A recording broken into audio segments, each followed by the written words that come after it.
Things things just things don't just happen.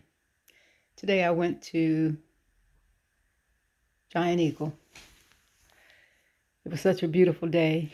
I only went to mail a letter, and after that I couldn't go back home. So I decided to stop by the Giant Eagle and pick up a few things. I shopped around, walked around, took my time since I was not in a hurry and was enjoying the day. Finally, I went to check out. And in line, was she in front of me or back of me? And then I got in line and I'm checking my things out. An older lady, a white lady, pulled in behind, walked up behind me with about maybe 4 or 5 things. She put them on the counter. Then she told the clerk she needed to go get something else.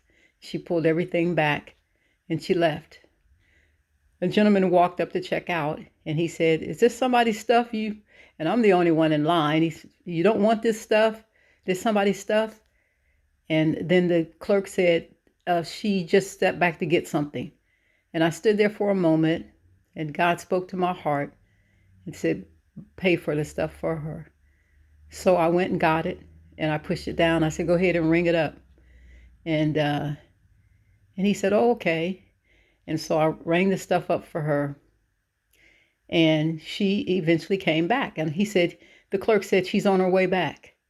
And I said, "You don't have to tell her I did it." And so when she came back, she's looking for her stuff. And he told her, he said, "She paid for your stuff already." And she stood there frozen for a moment and looked at me. And she almost cried and she said, "Why did you do that?" And I said, "Oh, I just felt like blessing somebody today." And I said, it comes back to me and it blesses me. She put her arms around my neck, pulled me close to her, and she kissed me on the cheek. And she hugged me and she said, "God bless you." And I said, "God bless you too." And she just couldn't believe that I did that. And it wasn't a big order. She only maybe had $10, $20 worth of stuff. And then I looked back at the clerk and it was a young person. We as older people, we have to do things in front of young people to show them what they should be doing. When I looked at his face, he was smiling. He had turned red. He was blushing and he stood there. He was so happy as if that lady was his mother and I had paid her groceries. The man that had walked up and said, "Whose stuff is this?" He said, "Wow, that was nice." And he was standing there amazed. And then, of course, I felt good. That's that two-edged sword that God tells us about. When he blesses you, you don't know how many other people that are blessed from your blessings. Right there, it was the older man that walked up and said, "Whose stuff is this?" Then it was the clerk, and it was me and the lady whose stuff I paid for. All four of us received a blessing that day.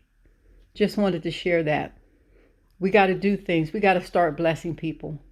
We got to do things to help people. And that is a blessing, helping others. All this hurt that we're dishing out to people, to each other, from everyone. And like my good friend says, when I'm pointing one finger at you, I'm pointing three back at myself.